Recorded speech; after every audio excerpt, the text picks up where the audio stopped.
right, here we go. Let's see, everything seems to be working. So welcome, everybody. Welcome to another director's commentary. Oh, I don't have a drink with me. Well, I'll be fine. And it actually took me a while to figure out what I had already done. I had originally done some Bigfoot commentaries, and you can find them in the director's commentaries on this channel. And so I was trying to figure out, well, did I do that one? Did I do this one? And I was trying to match it up, and I forgot that I had spent, I think I did 3 or 4 episodes in Alberta and British Columbia where I had gone out with Todd Standing. And so I was getting confused as to which ones I did commentaries on. Anyway, I'm pretty sure I haven't done this one yet. If you're seeing this before January of 2025, then I am now endeavoring to put together what I believe will be a fairly definitive film called The Question of Bigfoot. And I have a Kickstarter campaign that I would love you to join. There are rewards, everything from $20 to super big ticket items, which include going out on an expedition with me or having dinner with me and Barry Farrell, the film's editor. But check this out. This was scary, exhilarating, and makes you doubt everything you ever learned that's real and unreal.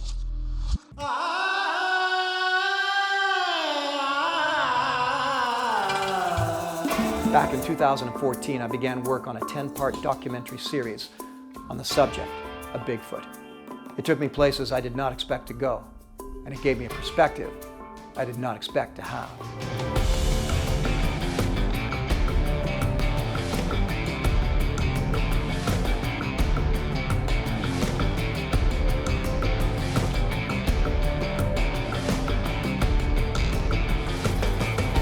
Well, it's been 10 years, and a lot of questions still remain. Join me and help me to answer the litany of questions hanging over the phenomenon known as Bigfoot. Walking up, I could see that there was something there. As I got closer, it stood up. I know there's something there. I'm a lot more leery when I go out. I mean, really leery. And I seen this humongous arm reach right in. One of the dogs got killed, twisted, and torn in two. What the heck have I heard when I've been out in the wilderness on so many different occasions? When I want answers, I go after them. My new documentary film, The Question of Bigfoot, will attempt to answer all of the skeptics' burning questions. Why don't we see one on a trail cam? Where are the bones? Have they ever been hit by a car? Why haven't we captured one? Is there enough room out there in the wilderness for them to exist? Are they real or are they not?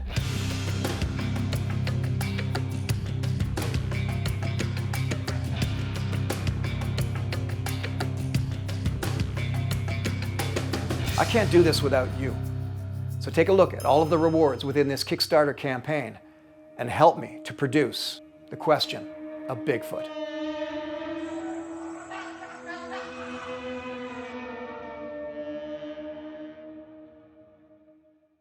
So if you like this work and the work that I do in this field, it would really help me a lot if you got onto the Kickstarter campaign. I know you'll see that we've already reached our mark, but I just kept the mark very, very low so it would be successful. The truth is, filmmaking is very expensive. And the more I can get, then the more I can put into proper graphics and just the film work itself, my own travel for getting out to a location to film this stuff.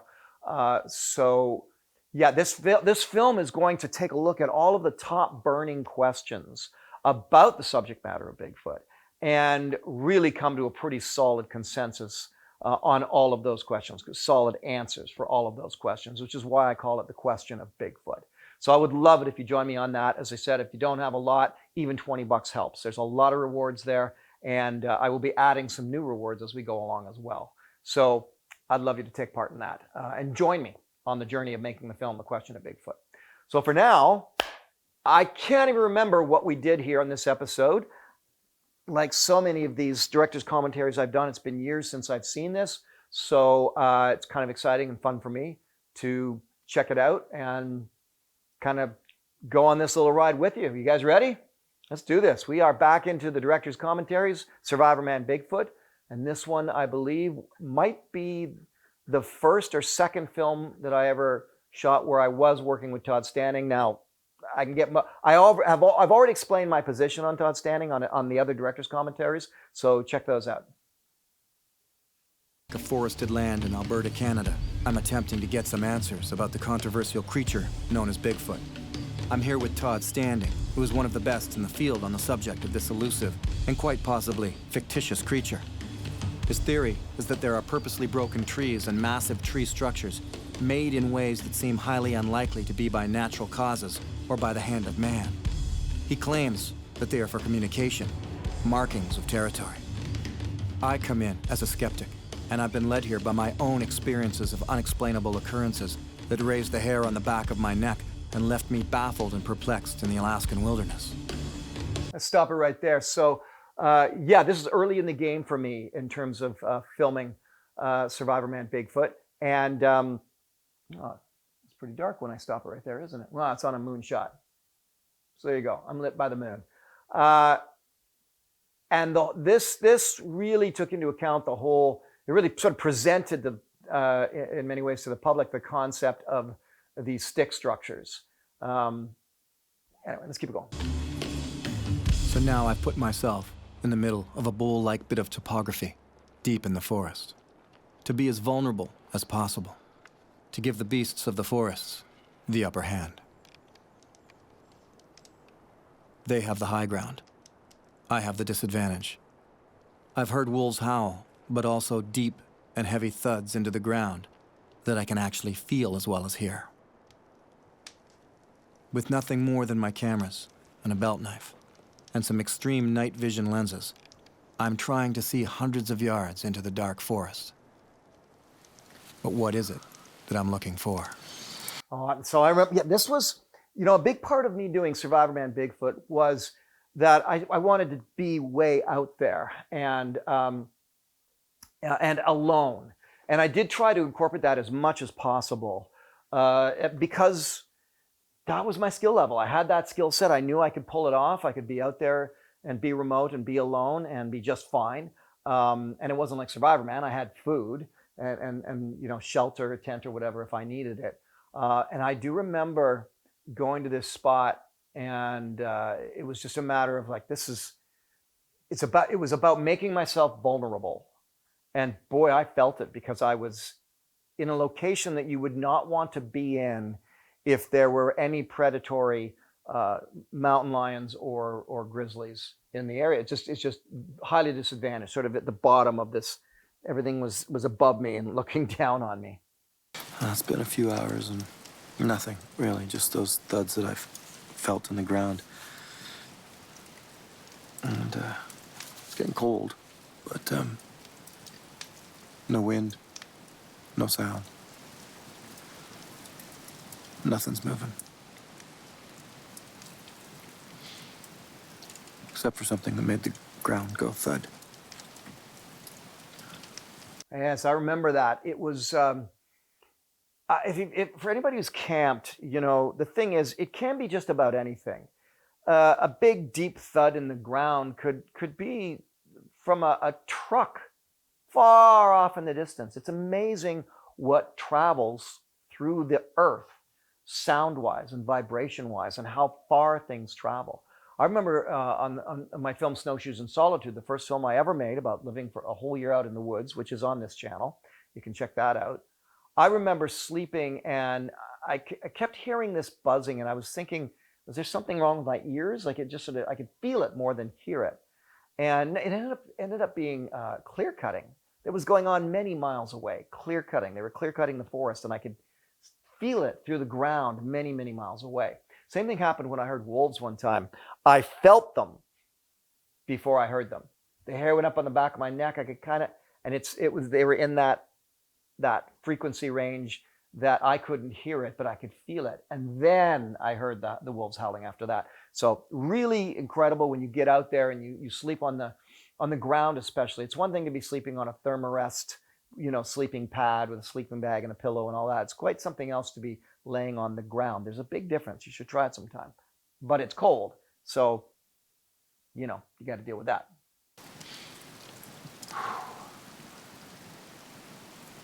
Huh. I just felt it again. Done a good job of spooking myself, that's for sure. It's gonna be a long night. I don't sleep. I wait and listen in the dark by my fire, keeping it going mostly for psychological comfort more than anything else. I hear repeated thuds in the ground, and on several occasions, one lone wolf howling, but nothing more.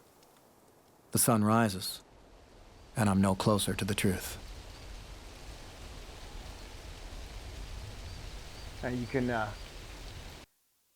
my narration here, I've talked often about the way I would do narration for Survivorman or Beyond Survival. And in this case, for Bigfoot, I you know, it was on purpose to speak in more hushed tones, especially when you're watching me in a nighttime scene, to just sort of have that, you know, calm, sort of more mysterious voice, if you will. It wasn't play acting so much as it was narration that fit the audio ambiance of the series itself.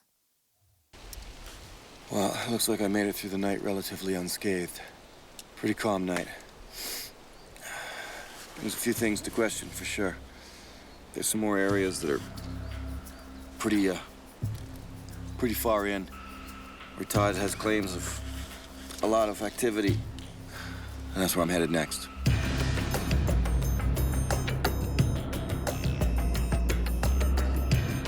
I'm headed many miles to the south, to the mountains, to the site where Todd Standing claims to have been nearly attacked by what he says were as many as 7 Sasquatch.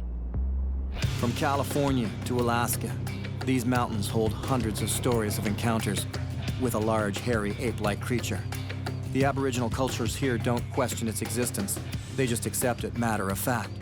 These mountains contain the highest level of Sasquatch sightings in the world. So it's right where I want to be. I want to know what I heard in Alaska, what I saw. I want to know what I heard in Northern Ontario. Maybe the reality will be, I can't find my answers. Maybe the answers will come to me. So this is still, as I said, early in the game of doing this. I think I somehow in my, because these are coming from my wonderful package, which you can pick up on the website of my 20th anniversary, 76 films in all, and all of the Bigfoot films are in there. And so I'm pulling from that, but I think they got kind of funky names when we put them in there. So trying to match them up has been difficult for me. It's like, wait a minute, did I do this one? When was this the first one I did? I know this was early on. And so I had a lot of learning to do. The journey of being interested in the phenomenon of Sasquatch, Bigfoot, Yeti, Yowie, Buckwas, you name it, is a journey, is kind of a very fun journey. It's a great trajectory to be on. And you generally always start in the world of it being a big ape. And you often move from there, and some people go really far over and land in the world of it being an alien, and everything in between. This is outside of an area known as Radium Springs, and there are plenty of claims of sightings. My mentioning it here doesn't give away some big secret. The hotspots for Bigfoot occurrences are well documented. The legend persists throughout much of the Northwest, the Rockies, and the Pacific Coast. Inaccessibility is what this place has going for it, but modern equipment is making everything much easier. Still though, it's going to take going in on foot to truly challenge the notion of this creature's existence. The first evidence we explore are unnatural and possibly purposeful tree breaks. But this time, Todd Standing feels the broken trees indicate a warning to stay out. He feels he's pushed the envelope here, and it's annoyed the group of Bigfoot he claims live here. All the while, they watch the humans below log trees and mine for minerals. If they are here, what are they thinking as they watch? This was my entrance in. You used to come up here, you used to sneak down this trail? That's right. These were definitely not here. So this is them saying, okay, we get it, you're sneaking in. Yeah. Don't do it anymore, you're not welcome. This is their communication with you? This is fresh. I mean, these leaves are green. Yeah. That's been bent over by force. And it's not a moose. And do you think it's the same scenario that as the other location where they're saying, okay, you're good on that side, just don't come on this side? I think this is, I've gone past the barrier already. Yeah. There's a wall of breaks there, so I've broken the barrier. And this is in my face. Look at the trail. It's like right there, and this is like in my face. Yeah. And they're all like that. They're not off to the side. Right. They're like almost barriers I have to push through. Yeah. They'll be busted right over the trail. I guess, it's worthwhile to comment on Todd here. And as I said, in the other director's commentaries, I think I go into much more detail of my relationship with Todd and his situation. And I don't, necessarily back him up on everything that he says or does or anything like that, not at all. In fact, to speak to that, I think one of the difficulties in working with varying people who are in the field, and I will say that when it comes to that, the good thing about Todd is that his passion has him doing field work, kind of like nobody else. He's long and gone for a long time doing this stuff. The downside is that, without any, smoking gun, without hard proof, which he would argue with me, he'd say, well, this is hard proof. I'm pushing back and saying it's not hard proof. Let's say it's a bent over tree or a moved rock or a stepped on stump. What comes next is his narrative of it. Now, his narrative is informed by his experience out in the woods searching for Bigfoot, but, narratives can be, you can be led astray by your own narrative. And that's the difficulty is, I see bent trees and so on, and someone says, well, that bent tree is because Bigfoot bent it over. And look, here's two more, and they're bent in the same way.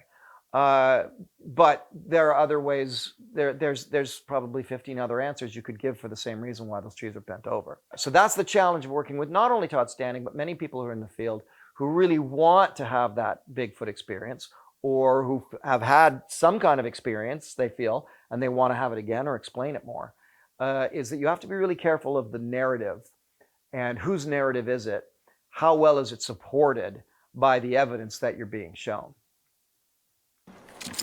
The tree breaks here seem to signify a message to stay out, whereas in other areas, they may signify acceptance, the marking of a territory.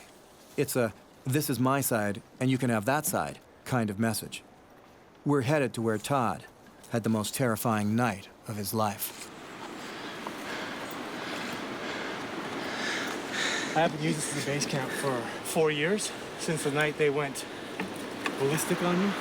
Started by throwing little rocks at me. That's not unheard of at all, even worldwide. The whole concept of mysterious rocks being thrown out of the bush, that's not new.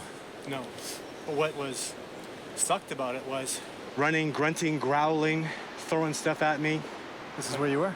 Right there, right by that rock. I used to sleep right beside it. This is where I saw the big guy. He walked up to a tree, stood beside the tree, and just shook it. But what was scary about it was he didn't move, and that tree was coming out of the ground. Which is what happened to me in Alaska. Yeah. It's exactly the same thing in Alaska. Dead calm, one tree. I think they built this structure, and I wasn't much of a tree structure believer. Then I came back here, and I was like, damn. So again, it's how you present things, how you speak about things. You see, a big guy came here and he walked over and he went to that tree and did it. So is he intimating that he watched it, that he saw it, or was it in the dark and he sort of felt that it did that? In my situation, I didn't see a Bigfoot shake a tree, I saw a tree being shook violently. And, after I'd heard these ape sounds and stuff like that, and then the crashing through the forest. So I like to, make that point of clarifying. I never saw anything except I saw a tree being shooken.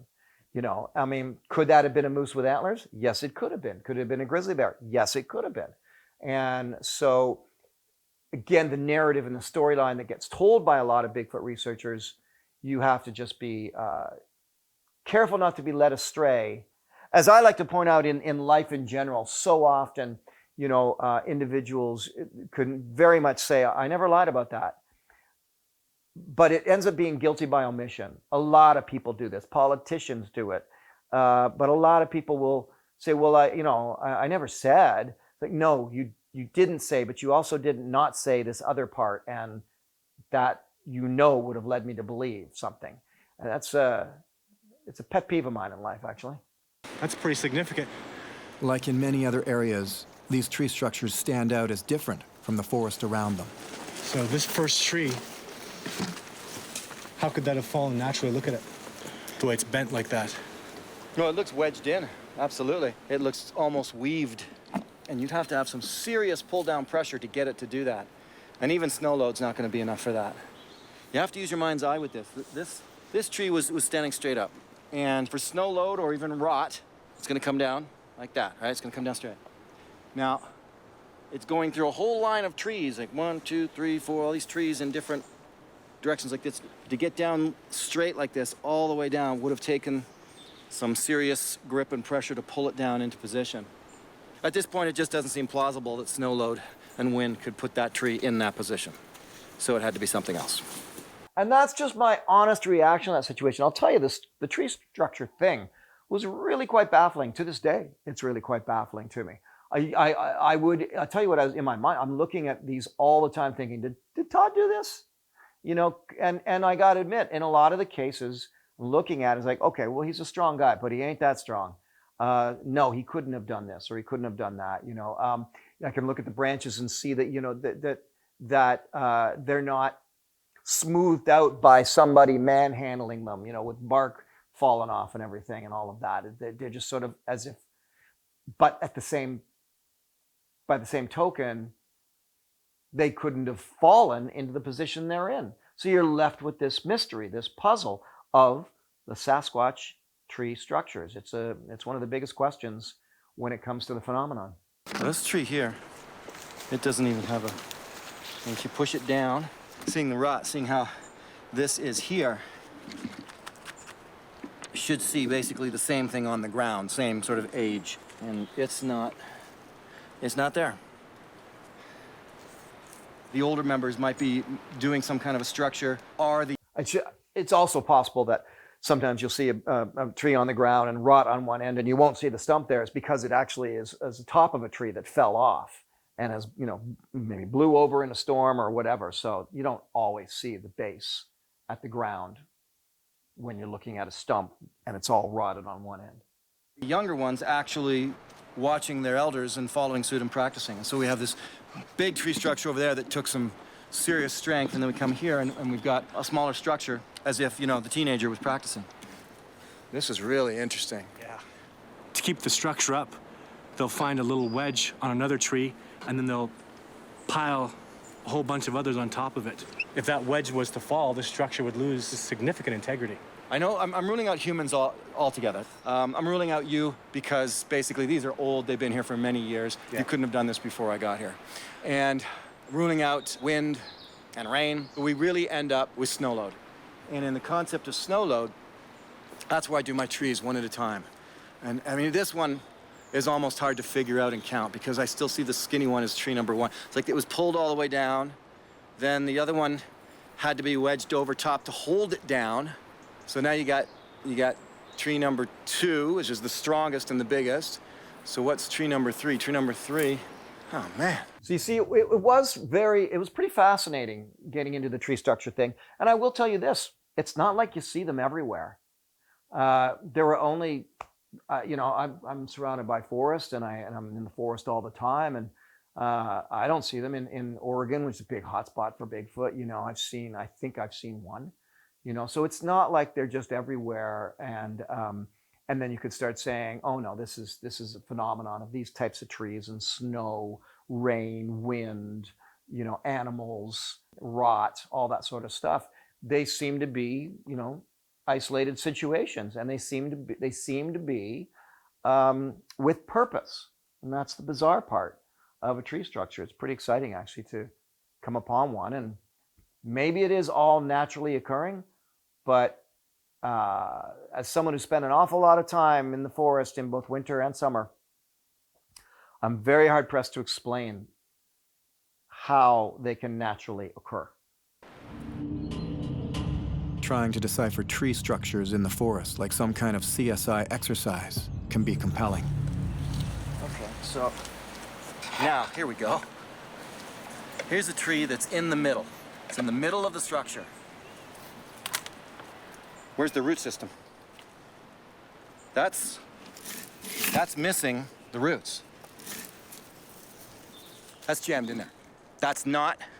Okay, so this tree, in its position, like that, like I would make a shelter of sorts, in between the weave, very old, obviously, same age as the rest of the trees here, and there's no root structure. That is jammed in there. There's no roots underneath it. In fact, my fingers felt basically a rock. There's a rock there. So if it was part of a snowfall and it fell like this and landed, you trace it down, the root structure's there. Maybe twist, maybe broken, maybe bent, whatever, but it's there.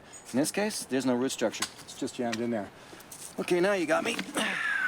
All that really rules out is snow. That doesn't rule out human creation. This one being potentially done by an adolescent is perhaps the most intricate we've seen so far. This was the structure that's blowing my mind. Whoever this kid is, he's a little bit of an artist. I would say welcome to Bigfoot country. Bigfoot country indeed. If you come here and travel through this kind of area and ask yourself the question, could an intelligent bipedal ape-like creature exist here undetected, with enough intelligence to have its own abstract mandate of staying hidden from humans, yet curious enough to be responsible for thousands of anecdotal references? Then you have an interesting question indeed. One that perhaps real science should either prove out or put an end to as a myth once and for all. And that was one thing that I will say, one conclusion I came to was that wouldn't it be just great if real serious biologists with solid research techniques would take the subject, the phenomenon, seriously. That would be, instead of it just all being citizen science, guys like me, that is one thing that I thought would be really cool. But it's also one thing that, and I've been here before, I've gone down this road before, but that I believe that Finding Bigfoot pretty much destroyed, because Finding Bigfoot made it was such a joke. Everything was such a doofus joke that nobody could take it seriously. After Finding Bigfoot became so successful, nobody could take the subject, the phenomenon, serious anymore. And I feel that it sent the possibility of researching this realistically, it sent it back too many years to count, because it's still there. Nobody's going to take it seriously. So this is flood damage, but you'll never see a tree break, even in this. Yeah. So now, this is all natural. No one's trying to conjecture that they bent all of these over to warn you or to mark their territory. This is all very clearly natural. The avalanche and/or water. Here's a question for you. Why no tree breaks on this trail, since it's obviously a maintained hiking trail? What you're seeing is breaks on the fringes of their territory. We're not in the fringes, we're in their territory now. And again, no matter what he says, no matter how passionate he is, it is still, if you're lacking a smoking gun, if you're lacking evidence, it's still conjecture, no matter what. Compelling though it might be. Has Todd spent the majority of his last 10 years of adult life building all of this as a hoax? Why? So he can get on TV? Maybe become famous? The more I spend time with him, the more I doubt the possibility that anyone would go to this much trouble just to make a hoax. Well, I supported him well in this. Do I stand on that now? I mean, who knows? Nowadays, I think anybody would do just about anything to do a hoax and to become famous. So I might backpedal a little on this. This is the spot? Yeah. This is where you were hanging out for the night and they came in? That's all right. around? That's right. And you lit the flare? That's right. And had a bit of a panic attack? Yeah, they were right on top of me here.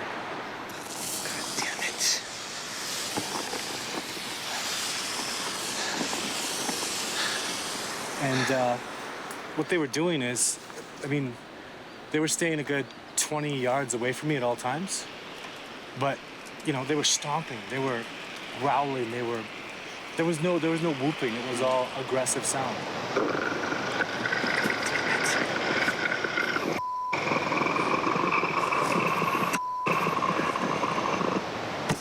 You get to a point where you shut off. it's too much panic, it's too much. I just shut right down. I fully went into shock, and that was it. Shut right down.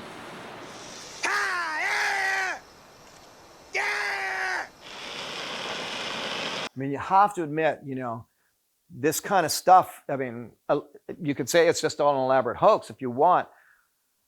But, Todd had this stuff, long before he really, he was doing this in a situation before it became a big television hyped up thing and finding Bigfoot and all of that. And that's the thing in his favor. You have to remember this, he was already going out there and filming, and there was no, social media for him to take advantage of. There was no TV series. It wasn't, nobody cared about it on television. You wouldn't even think about putting stuff like this on television. So you have to give him that.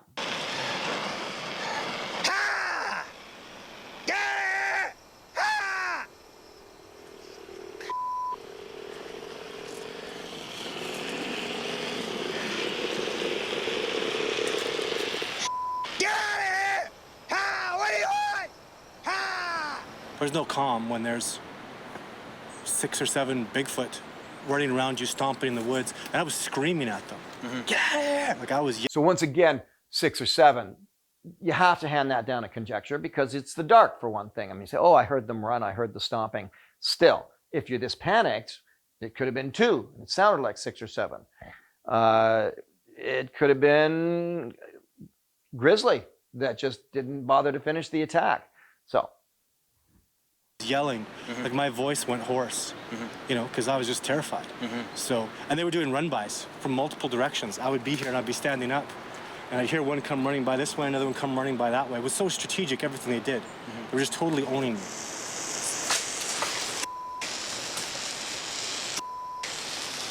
So just to comment on that, so the run-by thing, that's actually another part of the phenomenon that you hear about.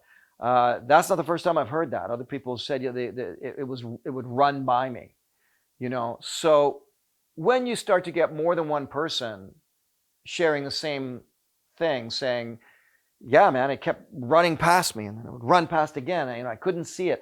I mean, I'll bet you that's at least the 4th person that's told me this happened to them, and they wouldn't. These are people who don't necessarily know each other's stories, or or watch finding Bigfoot on television or anything like that. This is just,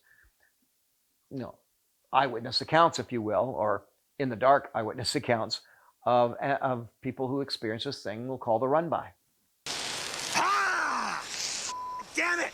Ha! Get it! Ah! Get out of here! Get!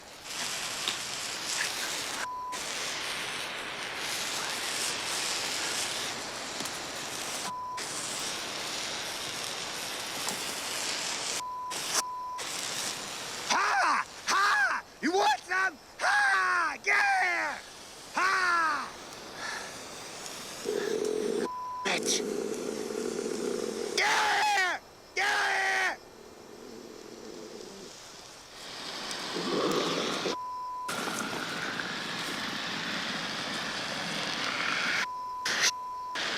Yeah! So that was. So you're left with something here. Either it's acting, or it's a real situation, or real enough for Todd anyway. In the end, we're just left to pass judgment, right? It's been a long time since I've seen this, and could a sound effect have been added to make that growl? Sure, that could have happened. That easily could have been done. But, his reactions certainly feel very real. They don't seem to be acted. He's, I wouldn't consider him an actor. And I've gone into a great deal in other situations where I talk about, the problem with someone like Todd Standing is actually his passion for the subject matter. His passion is so strong that it's over exuberance, and that is hard for a lot of us to swallow. That's the problem in a big way. But that doesn't necessarily mean that what he's sharing or saying isn't real. And there's interesting layers of difference. You have the experiential story, like what happened here at night for him, which with his evidence Could it all have been faked? Yes, it could have been. Could it all have been real? Yes, it could have been. Then the next layer is which is the more dangerous layer, is the narrative layer, and this is where narratives come out of that, that the conjecture feeds, and maybe there's something very true and very real going on, but then it can be embellished and exaggerated, and time, as we all know, time absolutely exaggerates what our memory is trying to tell us. It was a brutal night. When Todd first showed me his various bits of video footage, some of it was suspect, some of it was blood-curdling, and some of it left no doubt that to view it left you with only one of two options. Either he's a fraud and has dedicated his life to being such, or what he has is real. If it's the latter, well, that's just no small thing. I question why I myself would volunteer to have this same experience. See those trees up the top?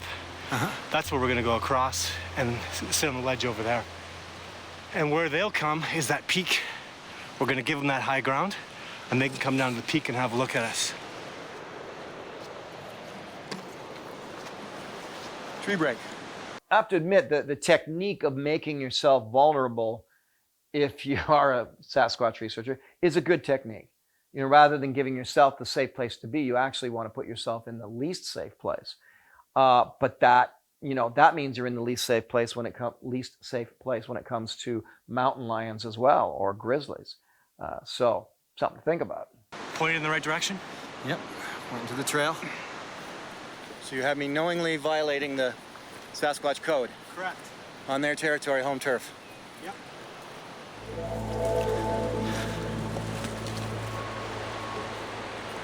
We were saying before, what's the sound we're listening for now?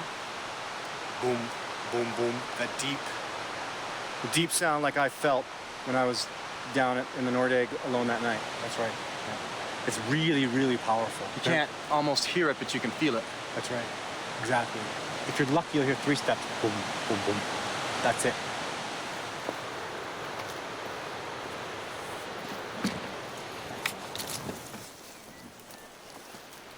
The newest tree break that I know of is this one. Problem I have with this is where I snuck in to film one of my videos. This is the exact trail I use, and about 4 years ago, I came to come back through here, and this was there. Coincidence?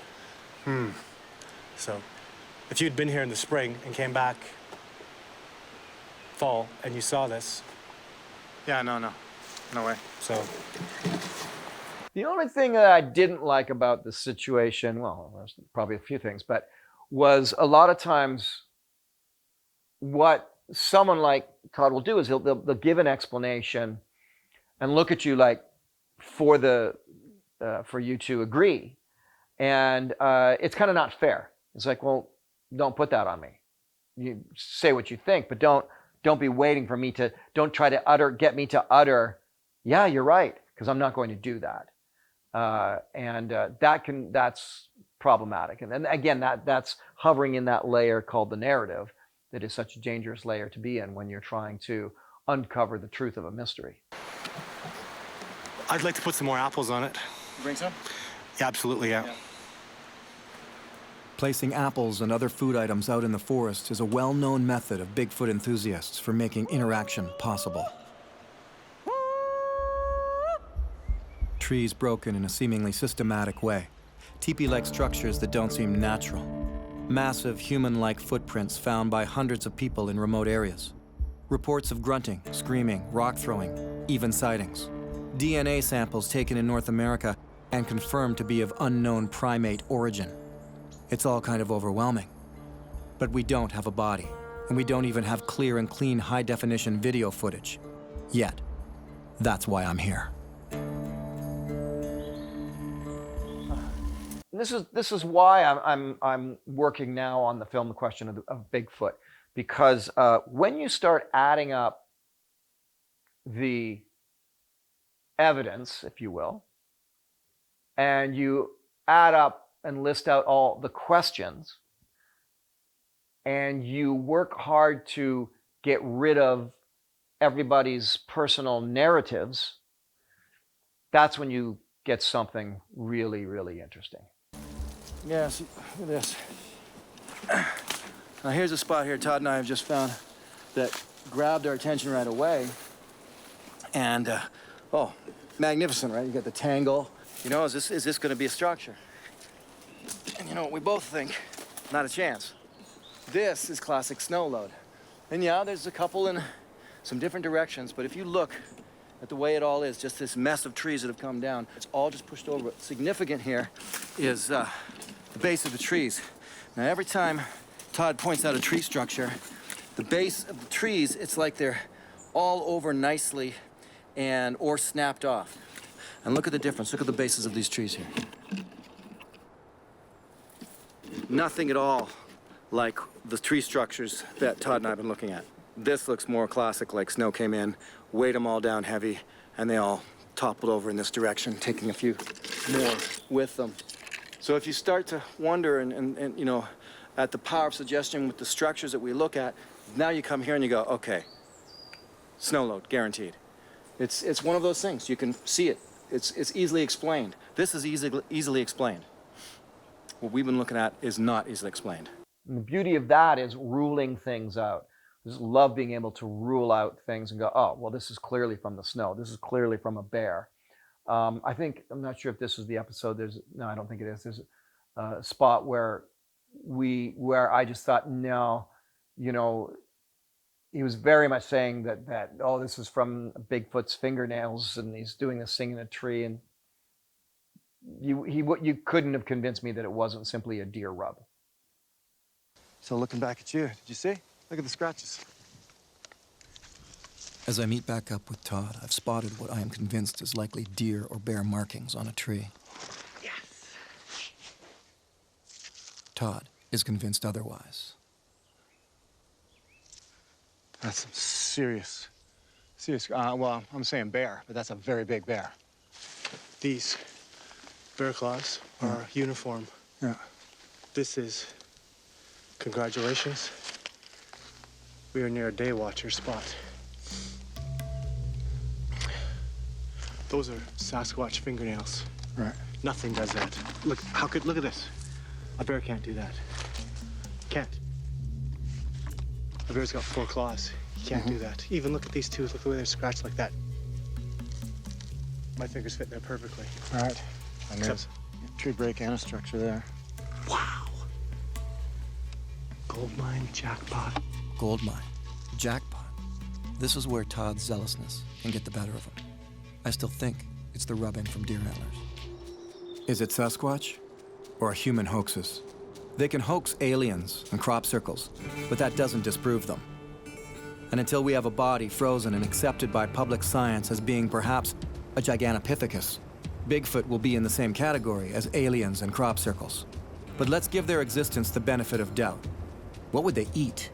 What's available in large amounts enough to survive on? There's massive grizzlies surviving out here, and they seem to do well enough.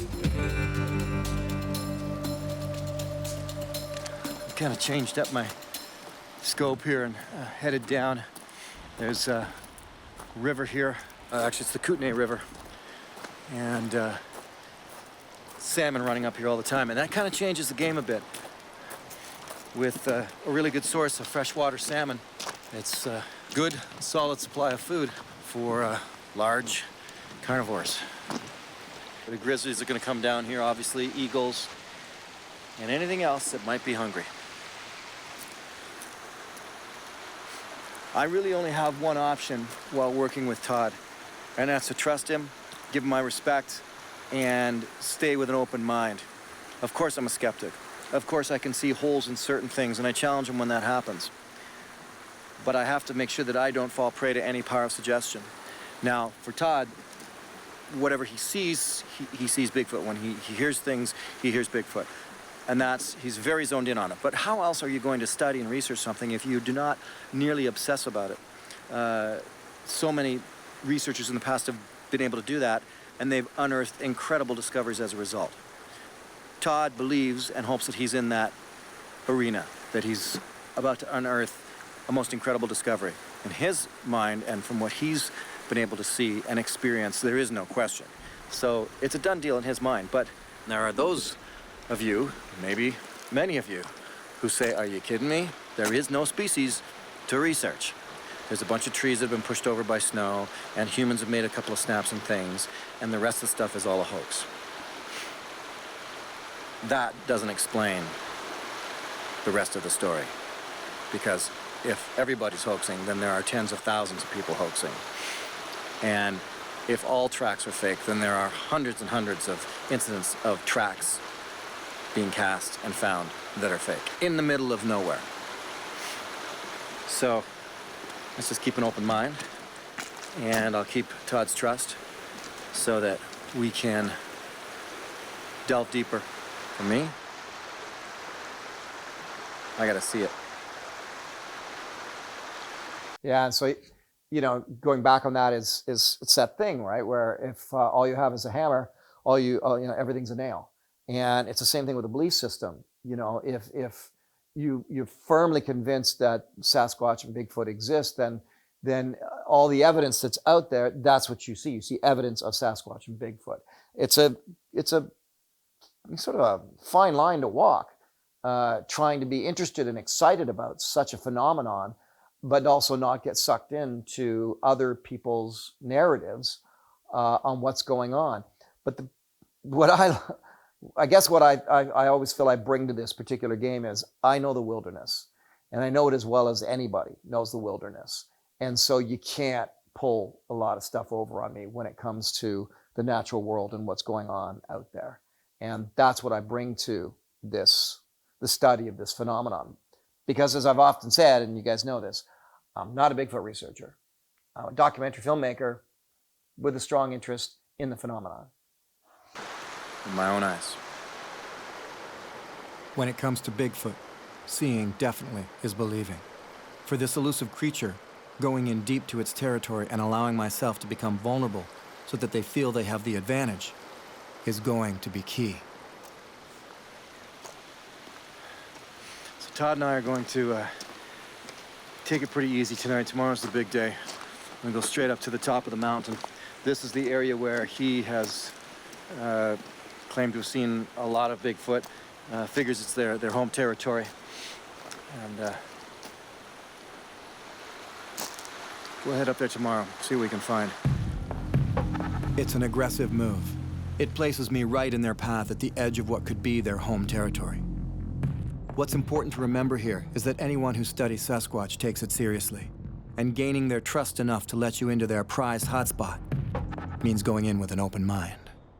Hey everyone, allow me to interrupt myself. I don't really like hawking merchandise and swag, but you guys do ask all the time where you can get certain items. For example, check this out, Hennessy hammock. I put a lot of time and effort into designing this hammock with Hennessy. It's their top hammock. It's an amazing, beautiful, comfortable hammock to enjoy for all of your adventures out there, so just check it out. It's got a full-size tarp, which was a big thing for me. It's got insulation, and I love it. So I've got the Hennessy hammocks.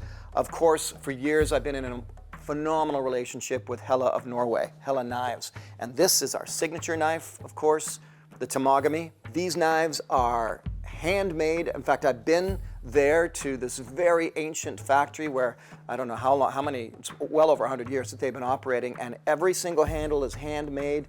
All of the grinding, everything is done by hand. And these knives are absolutely beautiful. I also now have a brand new relationship, and you will see these items, new forging tools that I'm designing with LT Wright Knives out of Ohio. And also, Chef Paul Rogalski of Wild Harvest has the signature Chef Paul Rogalski kitchen knife collection. Those are a big thrill to me, to have these beautiful items that we spent years designing, and I still have them available for you. However, if you want to go more the route of just enjoying the Survivorman legacy, if you will, then of course, go to my website, lestroud.ca, go to the shop page. Right there, you've got everything. All the swag, all the merch, such as my manual on survival. This is if you want to get into survival. This book is meant to be a way to walk you through step by step, because I deal a lot more with concepts than I do with specifics, because that's really important. Once you understand the concepts of fire by friction, for example, you can do it depending on where you are, because I can't give you the advice on how to do it here in Canada and hope that it's also going to work down in the jungle. Things are different. So I've always been very proud of this book, Survive. So that is my survival manual. Also, if you weren't aware, I've got the book Will to Live. I wrote this book well, it was kind of for a lot of fun. I took my 10 favorite survival stories, such as Chris McCandless Into the Wild or the Robertson family and the life raft, and I basically dissect them with this book. I tear apart the story, I go through everything, and I even give them a little bit of a grade on how I thought they did. So I really enjoyed writing this book. It's a real easy read, it's a fast read, but I think there's a lot of insight there for you into all of these different examples of people who have either survived or perished. Speaking of books, so honored, so thrilled, so proud that Wild Outside, my first children's book, has won the Yellow Cedar Award, Best Nonfiction Children's Book in Canada for ages 7 to 14. I tell stories from Survivorman, lessons learned during those expeditions and adventures, and there are even activities they can do in the out of doors. So there you go. My new book, my children's book, Wild Outside, Around the World with Survivorman, has just won the Yellow Cedar Award, and I'm up for another award yet. And in keeping with stuff that's going on right now, we are also up for an award for our Season 1 recipe book from the series Wild Harvest. And if you've never caught the series Wild Harvest, check this out. Hey Les! Gotta watch the whales. Oh my gosh! This perhaps is the most incredible kitchen scenario I've ever had. Can you create a dish where the domestic ingredients don't overshadow the wild ingredients? This dish is a showcase of how great these foraged ingredients come together. It's the best when it's its own flavor. When you're making something with a wild edible, you're nailing it and not losing the wild flavor. Tell me that doesn't look awesome. 2 seasons right now, 26 episodes. In the United States, it's on PBS stations. You can also get it on this YouTube channel. In Canada, Cottage Life TV. In Sweden and Norway, on Matt Canalan. It's on National Geographic. Asia, which includes China and India. So my Wild Harvest series is playing around the world now, and we, with every single season, create a recipe book based on the recipes that we show you in the actual shows themselves. So that's Wild Harvest. And of course, if you want the DVD, you can get that on this website as well, lesstroud.ca. And let's not forget too, that I'm a musician. The CDs themselves are available on the website. The next release will be the re-release of the Mother Earth album on vinyl. But go on Spotify, Apple Music, wherever you listen to music, or on my website. You can go to the shop page, you can pick up all of my CDs. This is the last one. This is my 20th anniversary selection. Check it out. Every film I've ever made, 76 films in all of the Survivorman, Bigfoot, Beyond Survival, music documentaries, one-off films such as the award-winning Lalache about the school shooting up in Canada and a healing canoe trip. This is my 20th anniversary, 76 films. And people that have picked this up have raved about it. And I'm really proud that I can say I've got 20 years of anything, to be honest with you. That's available for you as well on that Les Stroud shop page. Okay, that's me hawking my stuff. Back to the video.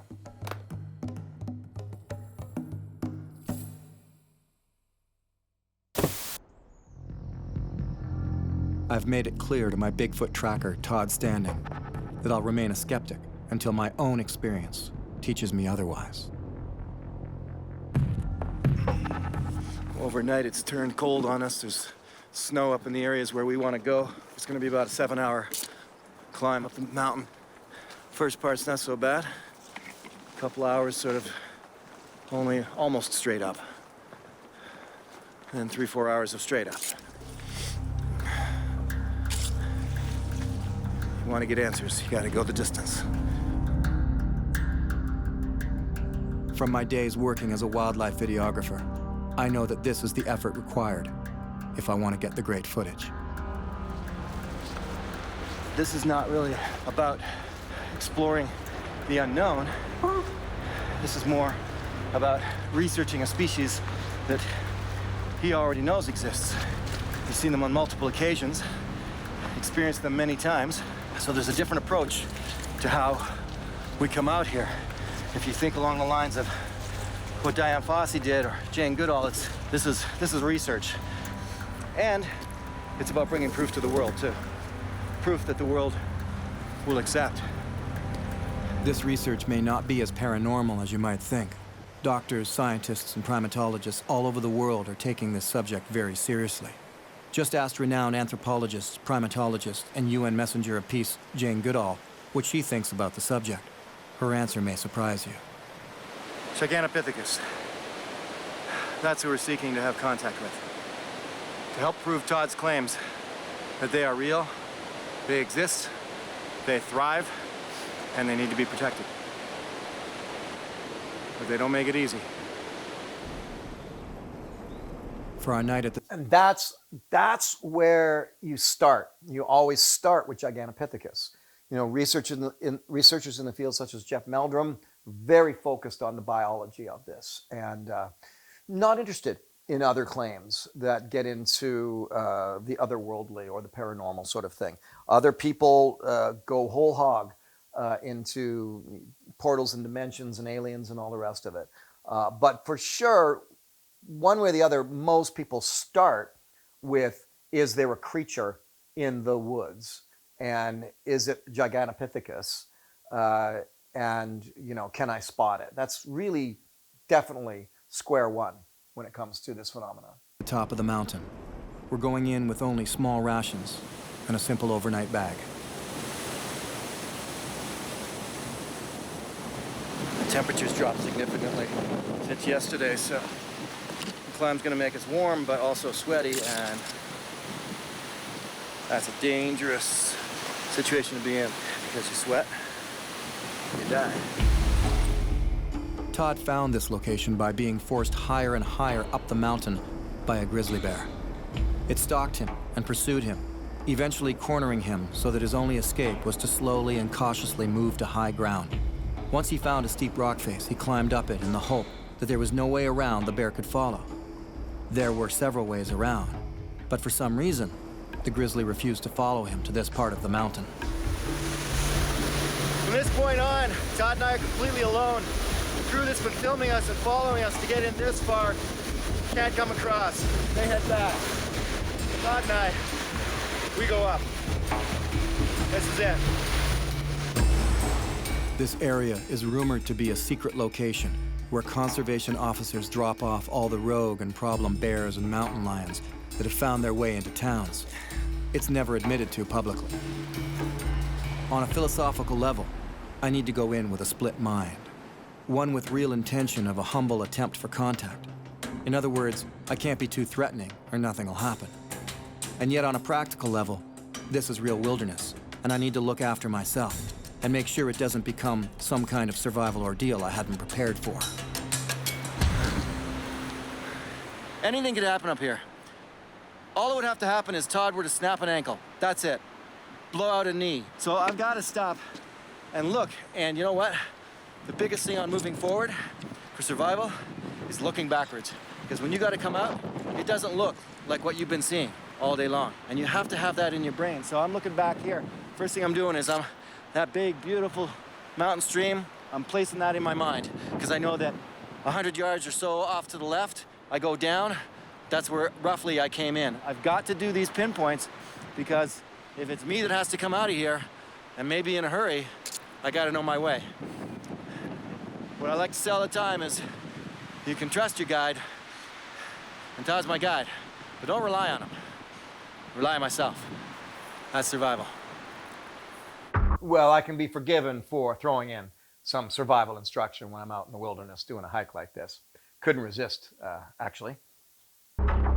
Stopping frequently to check out potential tracks and signs, this journey will take us all day and should see us making it to the top just before night falls. Though I prefer to go in alone, this time Todd will stay with me to show me the way. We can mark it as a spot that I can return to spend an extended period of time to either rule out or confirm Todd's claims. So you heard bump, bump, bump, bump. Is there steps? Steps. It's those big, powerful steps that you saw on the ground? Did you hear that? That was rock knocking. You're never gonna hear that again. You gotta really listen. It was clack, clack with rocks.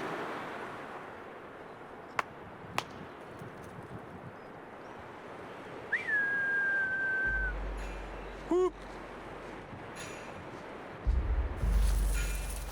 Whooping, whistling, banging rocks. According to Todd, these are all ways to communicate. Again, to assume this creature exists at all is to assume that it has a high level of intelligence, probably the closest thing to a human in existence, if it is in existence. If I sound more agnostic than skeptical, it's because never before has there been a more perplexing subject matter when it comes to life on Earth.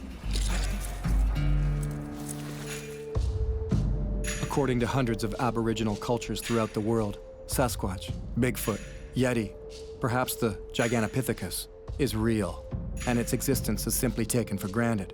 They don't question it, but they do respect it, either out of fear or out of reverence. And so their stories of interaction with the legend are numerous. Yet somewhere in all of this, there has to be science.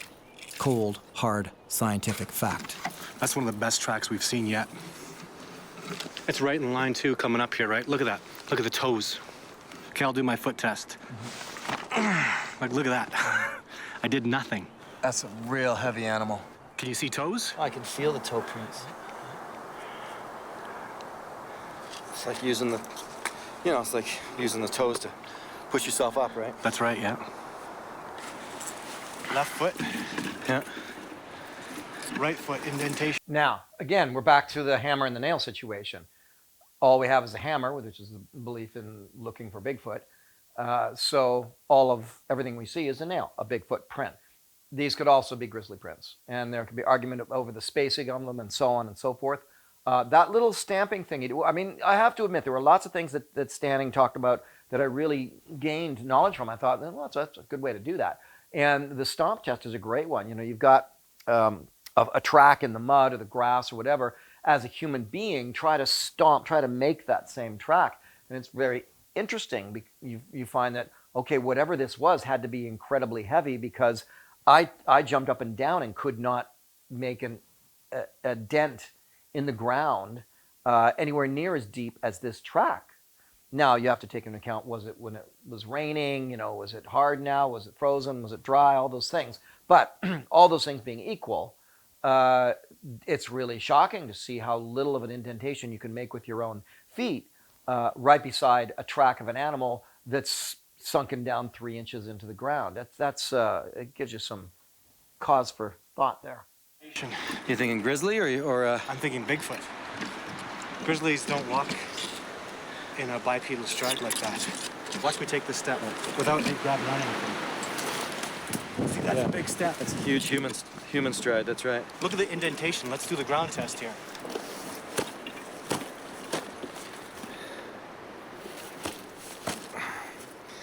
Yeah, there's no way I can't make that kind of an impression. Even, to be honest, even a grizzly bear.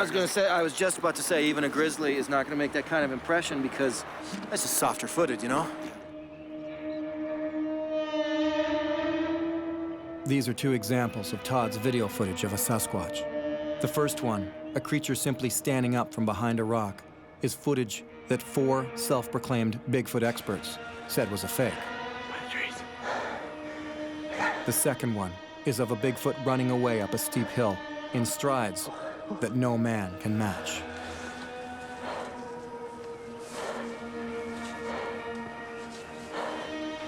And you're hiking up a hill. You don't take strides like that. Human beings do not take strides like that up a hill. No. See, here's the footage again.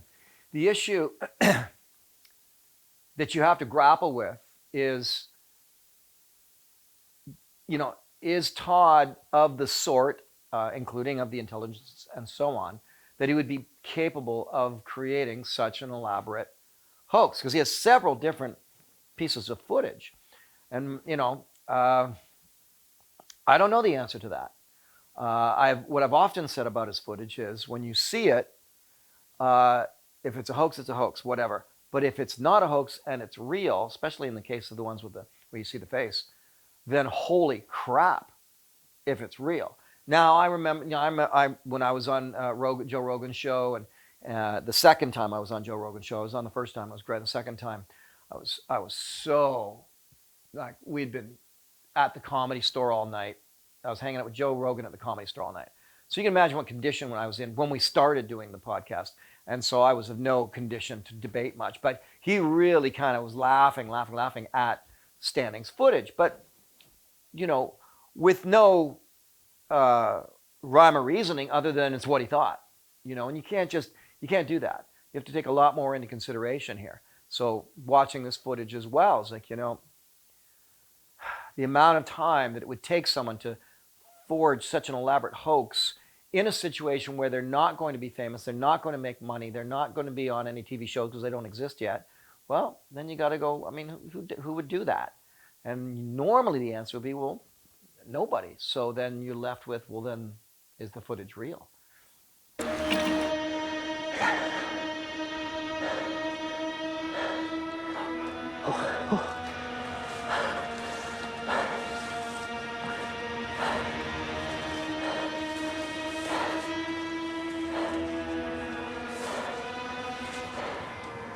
Whatever made this impression here had to be seriously heavy.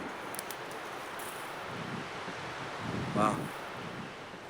So here we have as you can see, a nicely aged piece of wood that's really, really solid. And you see a break right there. And a partial footprint right in front of it. From a heavy strike. All right. So I would surmise that it was a heel that hit that, and the front toe part did that smash into the ground there. Yeah, that's not a human weight's not going to break that like that, not a chance. And you know, I don't see any big boulders down below it or anything like that. So this would be actual toes, like I can see there. Beautiful, beautiful track. Mm-hmm. One of my favorite ever. Really impressive. You can see the toe prints. Yeah. Todd once sent me a video clip that stopped me in my tracks. Again, one must allow that it could be faked. But the ominous question once you see it is, what if it's not? There can only be one answer. That 5-year-old that I was talking about earlier was standing just outside of the shadows of those rocks. And I was coming down this way. So let's just stop that right there. Again, this is where you go from real life experience and evidence and so on, but you drift up into narrative.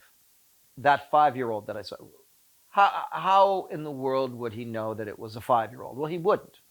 He'll tell you, well, I absolutely knew. I could tell by the sizes of it. They grow in certain structures and the color of their hair and the broadness of their shoulder. I mean, I don't know, whatever reasons, you know, he would come up with.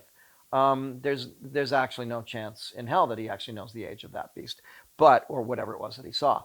But when you just keep talking and presenting narratives like that, that's the dangerous part in this, is that people who are listening aren't picking up that you're filling in a lot of holes with a narrative. So, but that doesn't mean this story didn't happen. And I was just coming over this log. I jumped over the log, and I had a funny feeling. I turned back and looked, and I saw something blending with the rocks, but it was so jet black. The eyes and the hair, everything, the lips, was as black as I'd ever seen anything. So I looked at it and I thought, that's kind of odd. And the hair was standing up on the back of my neck, and I tried to be rational and calm about it. So I took a couple steps, and then I saw a really quick blink. Then I got really nervous because, wow, it's like seeing a grizzly bear cub or a black bear cub. Mm-hmm. There's a baby here. Where's mom and dad? Mm-hmm. So I took about 6 or 7 steps, looked back, and it hadn't moved a millimeter. Still just there looking at me. And I waited about... So you pause on that. Just stare at that for a while, you know. And it's... someone asked me recently, well, wasn't his wife, didn't she do like makeup for Hollywood? No, she worked in a salon. I knew his wife very well, actually. It was their ex now, I suppose. But no, she wasn't a makeup artist. She worked in a salon. And so you look at this, and it's just either a crazy-ass, incredibly elaborate hoax, or it's a big-ass holy shit. A minute till it blinked again, and I was like, Look at that. You stand there and stare at this footage, you know. It's been a lot of years since I looked at this. That was a blink. That's not a rock. But he was just really calm, very curious, and very confident. He wasn't afraid of me at all. And I believe that's the same guy that I'm having all these encounters with and doing all this stuff. Hoax or real? It's your call. You know that saying, you can't unsee something? Todd is only unusual in that he has video footage that leaves no doubt. It's either fake or real. But thousands of other people have stories of encounters even more spectacular than Todd's. Are they all faking it? Or is it some kind of mass hallucination? The answer is up there.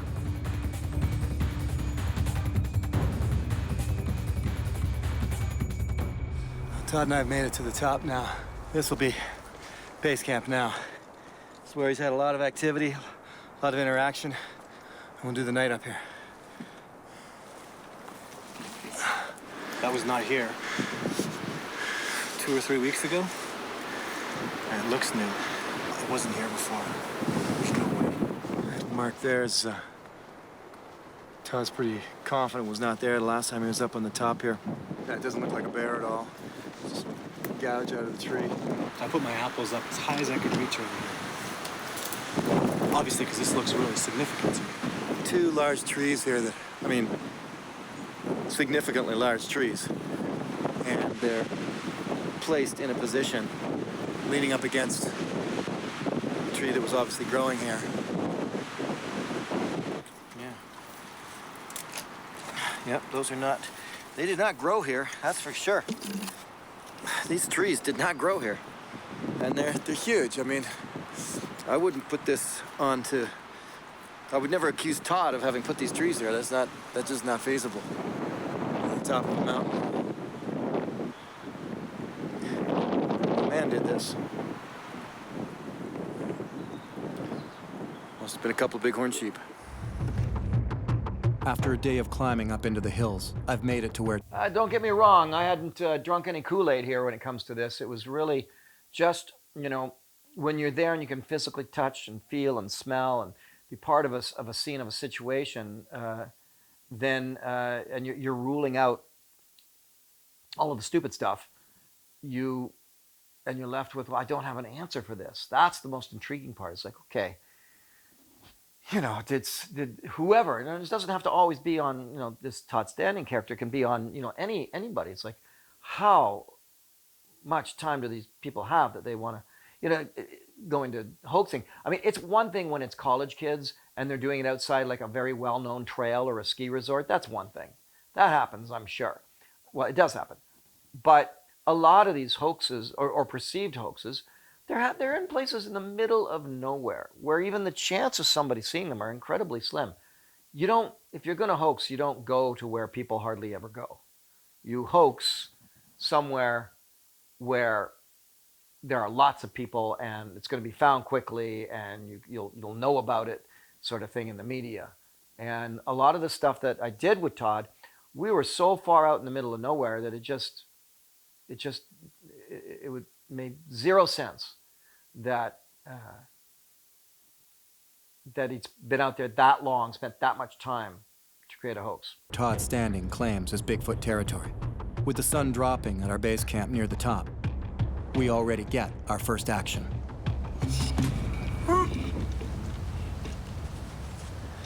And we just very clearly heard a fairly higher pitched squeal or sort of hoop in behind us and a knock down below us. Todd, I heard it. Let's get you to that hoop, please. You want me to hoop? Oh, absolutely. Nice and loud. Loud as you can do it.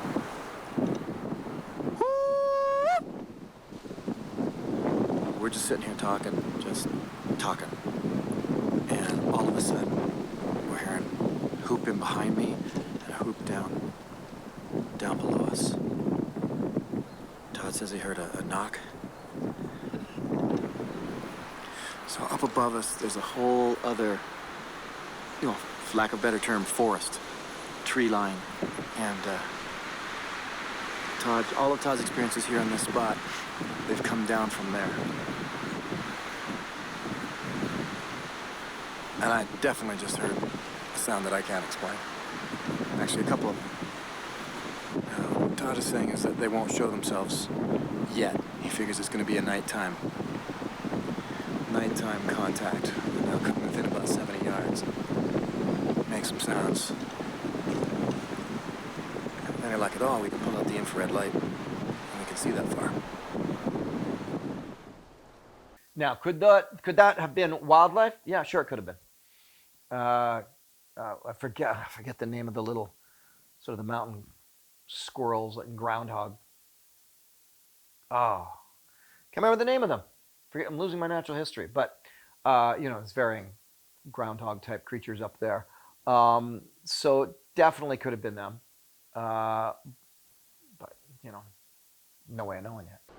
I have strong night vision scopes and infrared lights, giving us a viewing distance much farther than normal cameras would allow. Gigantopithecus, according to modern yet anecdotal claims, are nocturnal. So it's nighttime when the best action should happen. Like I've said so many times, they don't make it easy. There are no real great video clips, simply because everyone is trying to film something that doesn't want to be filmed. Vulnerability, not hubris, is the only tactic that will enable humans to find Bigfoot. So we've been a couple hours without a lot going on. Windy and cold up here though, but no reason why we can't get a fire, sort of just hunker down a bit. We can get a fire going now, see how long we can keep it burning, and watch the dark come in. And with the dark, maybe a lot more will come in. We didn't believe that giant squids existed either. Then we found one.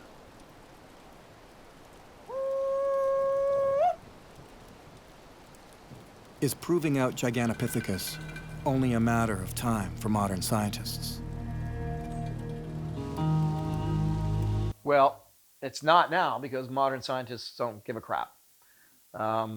Because all we have is anecdotal references. And of course, the anecdotal references number in the tens of thousands. But that's besides the point. That's why it's still a fun phenomenon.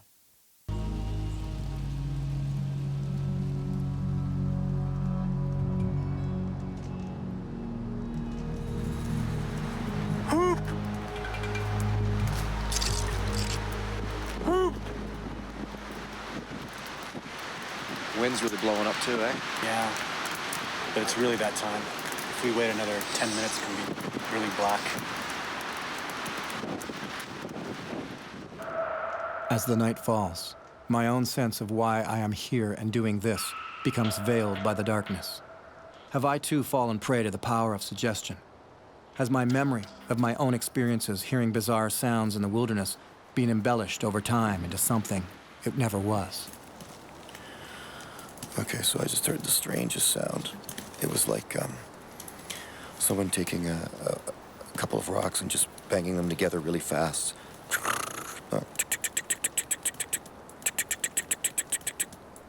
And then just like a sound of something substantial just in the bush. And we're talking about maybe 20 feet away from me. But either way, what I just heard was loud, distinct. Also interesting to note that it was down from me. It was in the lower position. And I know that Todd feels when they take a lower position, they're getting very brave. I don't know what time it is, but it's pre-dawn. And I'm just gonna lie here and see what else happens. That was crazy. There's only one answer. There's no in-between.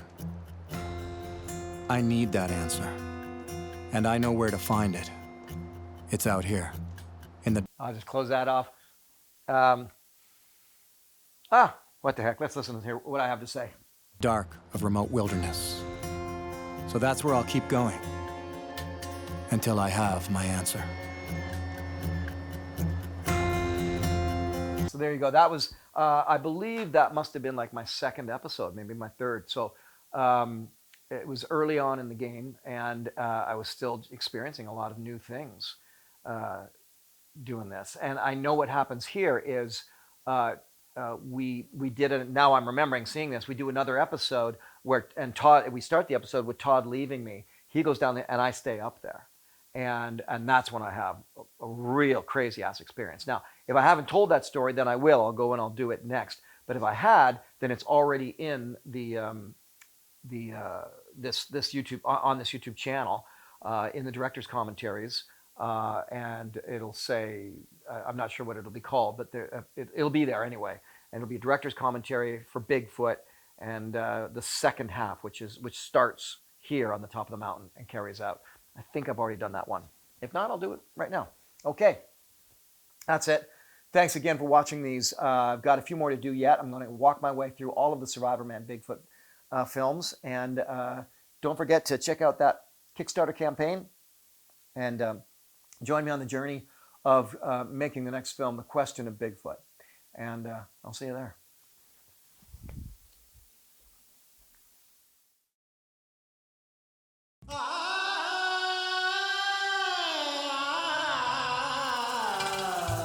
Back in 2014, I began work on a 10-part documentary series on the subject of Bigfoot.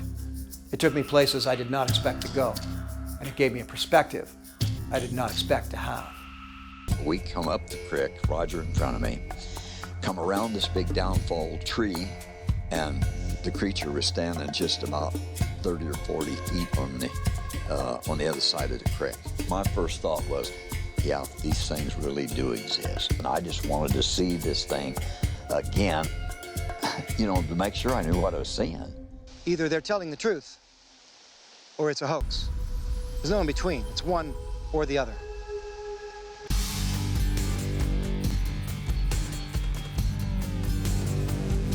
Join me and help me to answer the litany of questions hanging over the phenomenon known as Bigfoot. My new documentary film, The Question of Bigfoot, will attempt to answer the skeptic's burning question. Are they real or are they not? I can't do this without you. So take a look at all of the rewards within this Kickstarter campaign and help me to produce The Question of Bigfoot.